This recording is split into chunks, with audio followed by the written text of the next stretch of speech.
To make a very basic fetch quest in RPG Maker MZ, you're going to need to know how switches work. In short, all switches start with an off value. They can either be off or on. When something happens in your game, you can turn a switch on and use events to check for its value before allowing other events to take place.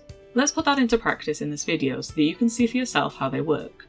Let's make an event where an NPC asks the player to speak to their brother and tell him to come home. The NPC will use show text for dialogue and give the basics of the quest, and then we'll turn on switch 1 to stop the NPC from repeating the same thing over and over. You can name this switch anything you'd like, but it's advised to give it a name that you'll be able to recognize. Make a new page with the same graphic, but this time change the page conditions on the left so that it checks for switch 1. This means that once the player has spoken to the NPC and switch 1 has activated, the new page will run. On the second page, we'll add some short dialogue where the NPC reminds them about the quest.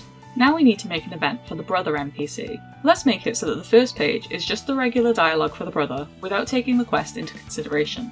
He's just playing in the field, having a good time.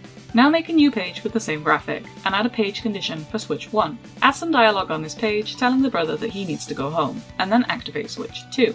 Now go back to the original quest giver event, and add another page with a condition for switch 2. This will be the page where the player has completed the quest and receives their reward. After that, you can use a self switch to create another page so that the player doesn't receive the reward over and over again.